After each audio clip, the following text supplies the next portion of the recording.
Hey guys, in this video I'm going to show you a point of view perspective on me building a retro gaming machine. They have all the games that you played as a kid growing up from the 1970s through the 1990s. Just look at all these games for each system. For around 50 bucks, you can build your very own vintage gaming rig that you'll hook up to any HDMI enabled TV or monitor. Now there's a few different versions of the Pi. Any one will work for RetroPie, but I recommend using the Raspberry Pi 3 as that'll maximize your range of games that you can play. It has improved GPU and CPU. They sell on Amazon for about 35 bucks, so you're not breaking the bank here. There are a few methods of setting one of these up, but I'm going to show you the absolute easiest method that doesn't require any Linux command lines to confuse you. It's literally plug and play. I think a system like this would be great for a van dweller due to the ultra low power requirements and the compact size with thousands of games from your childhood. These Raspberry Pi computers, like I said, they run for 35 bucks. They use less than 2 watts of electricity, so that's less than your cell phone. You could keep one of these plugged in all year round and it will cost you less than $8 of electricity per year, or free if you're a van dweller using solar. Now, because of my choice to use a Bluetooth controller with recal box, that's what we're building, I had to purchase an additional Bluetooth USB dongle. Recal box doesn't support the onboard Bluetooth that's built into the Raspberry Pi, the little motherboard, so it's kind of a bummer, but it was only an extra $7 and it just makes everything plug and play, no command line, so that's the great thing. Then, of course, here we have the guts of the gaming machine. You're going to need the Raspberry 3 Model B. And it's going to allow you to play those later generation games like the Nintendo 64. Now, I picked up one of these NES cases by Old School. It's not the cheapest option at 20 bucks, but it does give you a nice retro gaming look. What do you guys think? For my build, I chose the highly reviewed controller. It's the 8-bit-do NES 30 Pro wireless Bluetooth controller. There are cheaper options available, but I wanted something that had that nice retro look for my childhood, as well as this having Bluetooth, so no wires. It does run a bit steep at 42 bucks. If you don't care about the looks, I'd recommend going with the Wii controller for around the same price because it does have better reviews and usage. Now, you could go with a cheaper controller. You can get them for about $5 per controller, but it's not going to be something that you're going to want to game on. Now, here's the SD card. I recommend getting a 32 gigabyte card. It's kind of the sweet spot right now in terms of price, and you'll get a nice gaming collection on that size. So let's leave that for later and first build out the hardware. So first let's open up the Raspberry Pi here. I know it sounds like something you can eat, but do not put this in your mouth. This is an amazing feat of engineering right here. First we'll put on the heat sinks. The case comes with these, so just peel off the adhesive on the back and apply them. There are 2 chips right here on the front and then 1 chip on the back. So let's have a look at this old school NES case. Mario, Zelda, Kirby, or Metroid? Which is your favorite? Leave a comment below. Okay, it looks like you got some stickers. If you want to stick those on the case, I think I'll pass on that. A little instruction manual, some promo codes on the back here. Okay, bottoms up. Alright, let's see. Very nice. Looks like a miniaturized Nintendo system. I remember getting one of these for Christmas, like 1989, I believe. Opens up like this, and it looks like there's some screws and a heat sink inside. And yeah, let's go ahead and open these screws here. And I think I've got a screwdriver in here. This is my retro. I bought so many RetroPie things. I got a drawer dedicated to RetroPie stuff. Here it is. Here's my screwdriver. So let's go ahead and place that in there. There's like, yeah, there we go. And then we'll put the case right on top here. There's the little door. Make sure that's open so you don't crush it. Snap it and then rotate it around.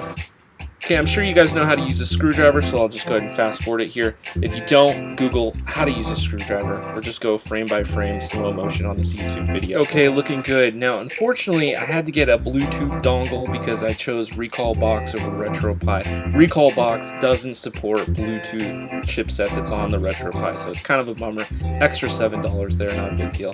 Here's the SD card. Let's go ahead and plug it in the back here. Put it in kind of like upside down, it feels like, and then it seats in there. Real nice like.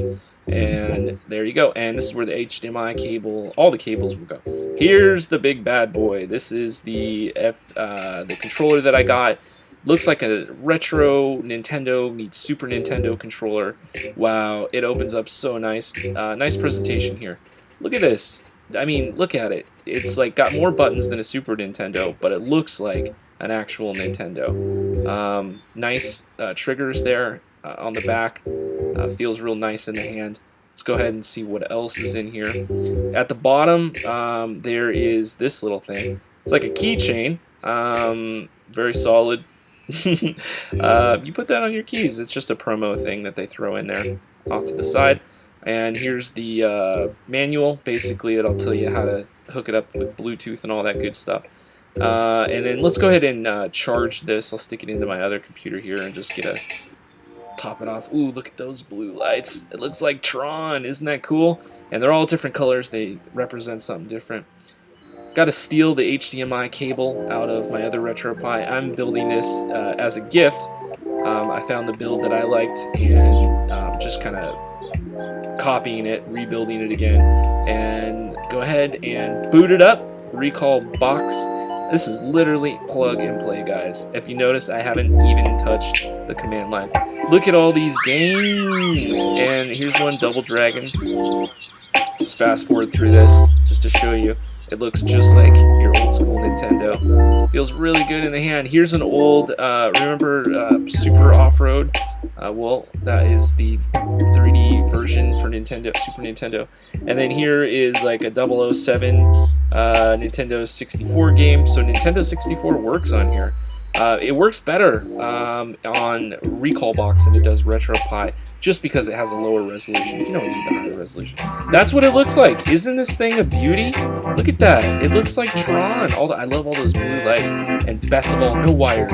No wires between the controller and the Nintendo, or whatever you want to call this thing, the RetroPie. Okay, here is the best part of this. See this? I'm playing Contra. This is Super C. Now, remember when you died, and it was just so boom, I died, right? Well, it comes with a rewind. So as soon as you die, you just rewind it. It's like unlimited lives, God mode here. So yeah, this was a favorite game of mine, and I just beat it the other day. I beat it as a kid.